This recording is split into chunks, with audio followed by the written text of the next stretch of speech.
Hey everybody, Gary Payrow here, also known as Professor Cashflow, and I wanted to share with you some really interesting ideas that I've just discovered.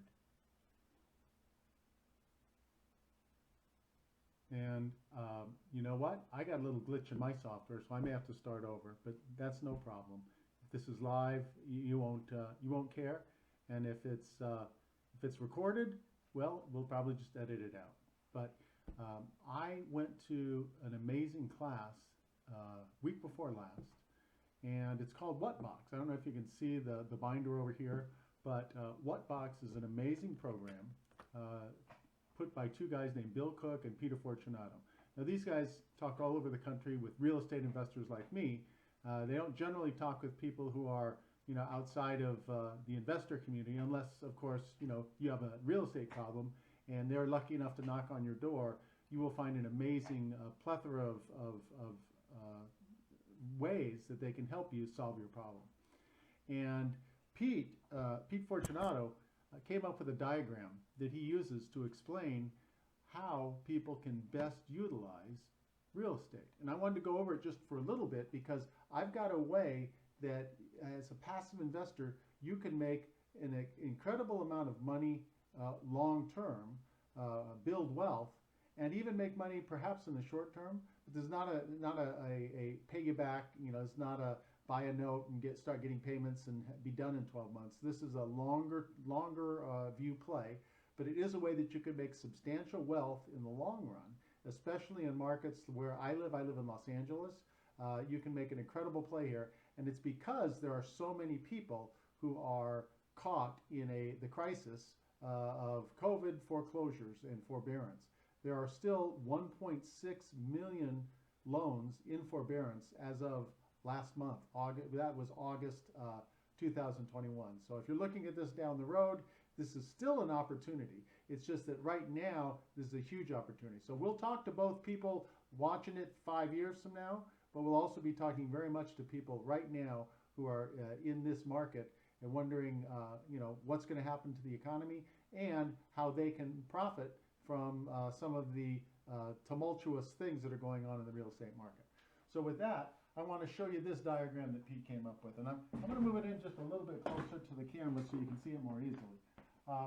This is a house, and of course, when you think of a house, the main thing you think of is the use of the house.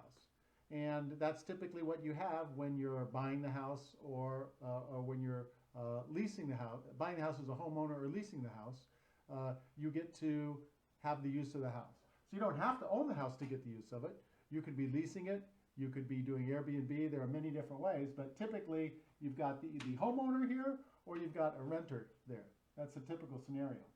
Now, growth is another thing. Now, in some markets, things grow faster and some slower. In Los Angeles, Southern California, we tend to have high growth, although we also have a lot of up and downs. So you don't always grow, but when you grow over time, there's a lot of growth in our market.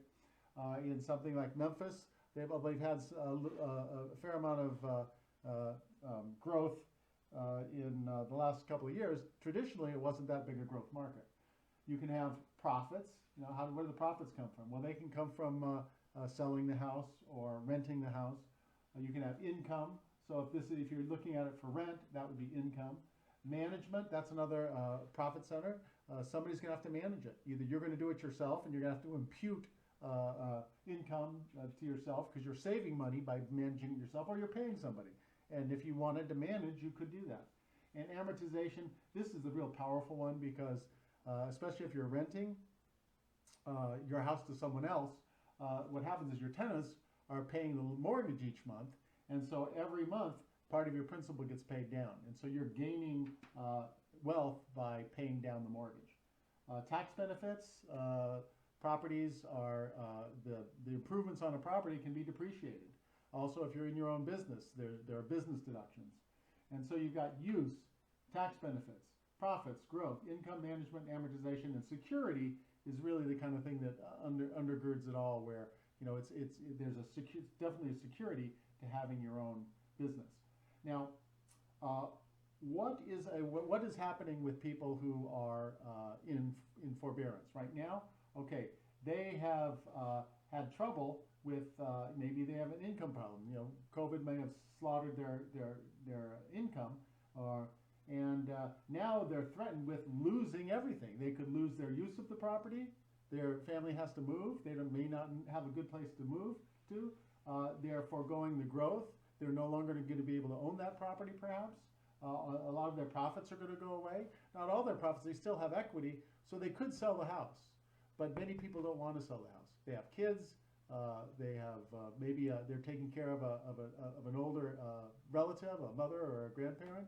They just don't want to move. And so what we can do is we can give them a way to not move by making their loan current. If you're behind on a mortgage, as long as you take it, as long as you get the loans current before it goes into foreclosure, you can do that. So, but people don't want to sell the house. So are you going to loan them money? Well, loaning homeowners money, it can be a rather challenging thing to do. And making loans is not always the safest thing to do. And besides, these people are having trouble with their payments. So they don't need another payment right now when they're just trying to get out of COVID. So what can you do? What is a strategy that you as a homeowner can do? Well, you remember that that house, one of the parts of that house was growth. So in a market like Southern California or New York or places in Florida, all over the country, there are high growth markets. And what you can do is you can look at that growth as something that can benefit you as an investor.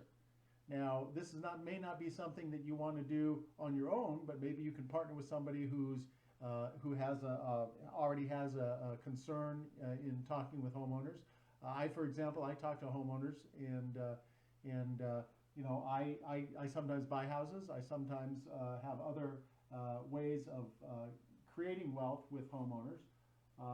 I do a lot of what's called seller financing. So sometimes I just allow a homeowner to buy a property on time, and they don't have to come up with all the money. And so I'm talking to homeowners all the time.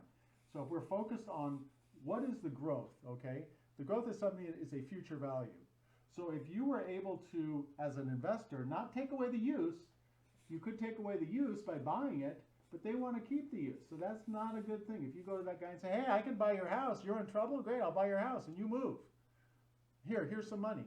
Well, a lot of people are not going to like that, okay? And a lot of people don't want to move. So what we're thinking is there are hundreds of thousands of people, probably, you know, 1.6 million, there might be, you know, 250,000, 500,000 people in the United States who have a property and they want to stay in it, but they can't stay in it because of they owe something on their mortgage. So if somebody owned, let's say somebody owned $20,000 on their mortgage, okay, or $50,000, but let's just take $20,000. If you came along and said, you know what, for $20,000, if you had $20,000, you could get current, but you may not be able to get your business back up because people are still dealing with COVID. So how much, Mr. Homeowner, how much would it take for you to get to the point where you would have enough money to pay your mortgage and maybe even prepay it so that you would feel comfortable weathering out this storm? And so let's say he wanted $40,000. Okay. Okay. And let's say, you know, with $40,000 he could take care of that. Well, you could buy what's called a remainder interest in this property. So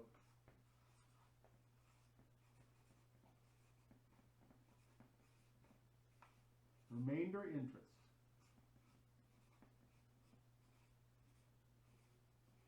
You know, most real estate investors never even think about this.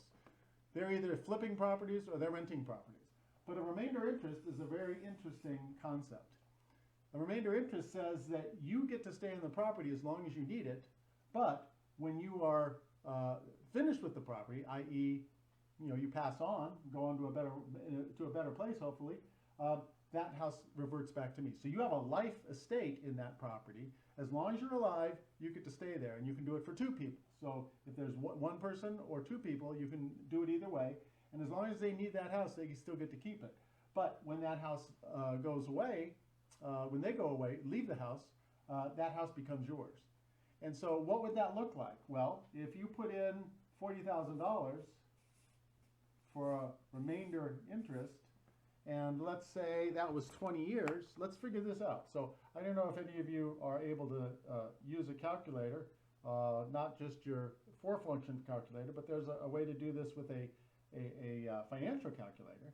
So if we say 20 years, okay, and if we say the present value, what you put into it is 40,000. See, I should have figured this out probably beforehand, but now you see how we do these things.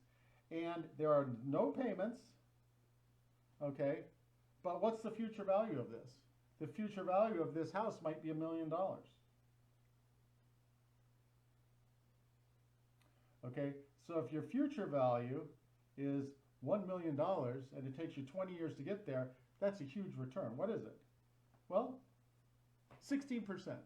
So huge return or not, that's up to you. You know, when banks are paying, 0.5%, 16% is pretty good. And that means it could also come in sooner. This is not a loan that this is not a deal that you would want to make with a real young person, but a more senior person who doesn't have a lot of options on income. That $40,000 might be just the thing to allow them to stay in the house, pay ahead their mortgage, maybe even pay off their mortgage. They might be able to pay off their total mortgage. It depends. And here's the thing, what happens if they need to move?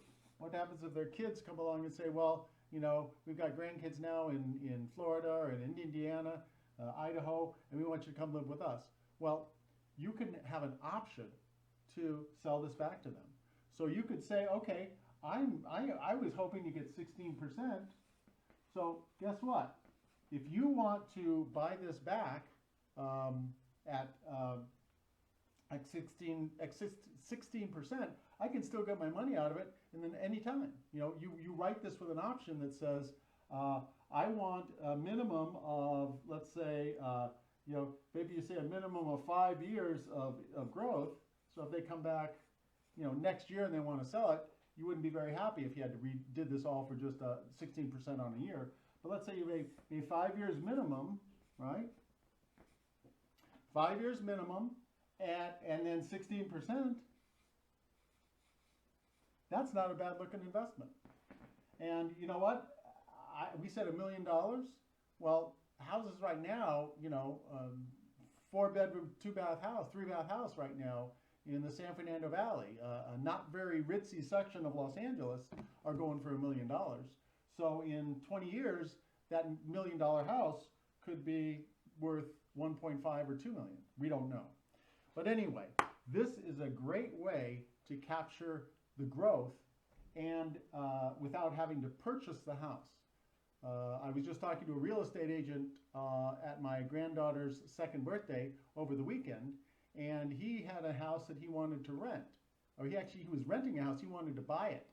The guy didn't want to sell it because he didn't want the tax burden.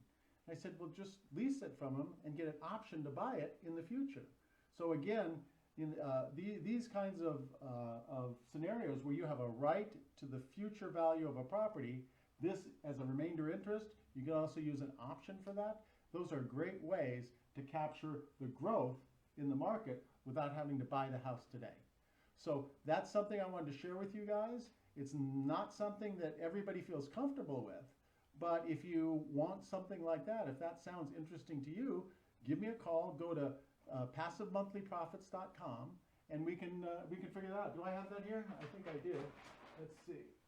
There we go. So, oh no, I'm sorry.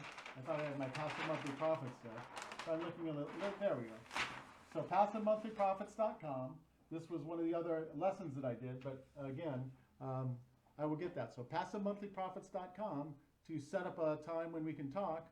And there are so many ways that you can profit from real estate in this incredible market that we're having without having to buy a house, without having to swing a hammer, without having to get your hands dirty or get yourself another job. I'm all about passive income and letting you do what you do best, and then I'll do what I do well, and then we'll meet in the middle and we'll have a great time. So that's it for today. Thanks for joining me. Let me know in the comments below what you think about this deal and this video. And please, if follow me, friend me, and if you see this on YouTube, go ahead and subscribe. Thanks so much, and I look forward to talking to you. Bye-bye.